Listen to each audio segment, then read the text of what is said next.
दिल्ली सरकार ने पिछले दिनों शराब की दुकानें खोलने का फैसला किया था, जिसके बाद दुकानों पर लंबी लंबी लाइनें लग गई थी। सरकार की इस पहल का लोग विरोध भी करने लगे, क्योंकि दिल्ली के सभी जिले रेड जोन में हैं। सरकार के इस फैसले के खिलाफ दिल्ली हाई कोर्ट पर एक याचिका दायर की गई है। याचिका में कहा गया कि जब तक दिल्ली में कोरोना वायरस का कहर थम नहीं जाता, तब तक शराब की दुकानें नहीं खुलनी चाहिए।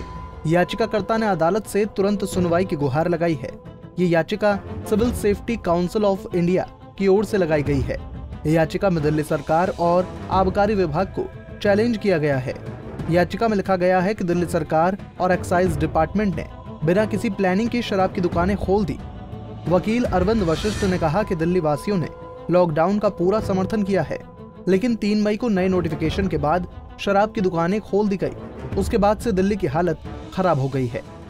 हमने यह जनहित याचिका दिल्ली उच्च न्यायालय के समक्ष दिल्ली गवर्नमेंट के विरुद्ध उनके शराब की दुकानें खोलने के फैसले के विरुद्ध फाइल की है, जिसमें दिल्ली गवर्नमेंट ने हमारे दिल्ली प्रदेश में शराब की दुकानें बिना किसी प्लानिंग और क्राउड मैनेजमेंट के खोली, जिसकी वजह से इतनी भीड़ उमड़ी कि हमारा दिल्ली प्रदेश के लिए बहुत बड़ी संकट की स्थिति पैदा हो गई है।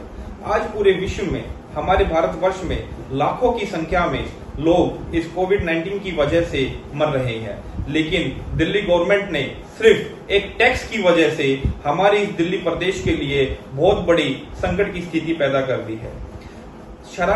शराब से हमारे इम्यून सिस्टम पर बहुत बड़े बड़े हॉस्पिटल और बड़े बड़े डॉक्टरों ने अपने इंटरव्यू में यह कहा है कि शराब की वजह से हमारे इम्यून सिस्टम में बहुत फर्क पड़ता है और कोविड-19 में कोरोना वायरस से बचने के लिए हमारा इम्यून सिस्टम ही मजबूत होना चाहिए।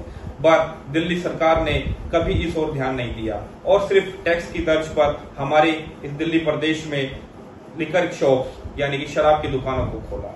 मेरा दिल्ली उच्च न्यायालय से यह आग्रह है कि वह दिल्ली सरकार को यह आदेश दे कि जब तक कोविड-19 और कोरोना से नामक इस बीमारी से हमारा देश और हमारा दिल्ली प्रदेश साफ नहीं हो जाता, निकल नहीं जाता, बच नहीं जाता, तब तक शराब की दुकानों को ना खोला जाए।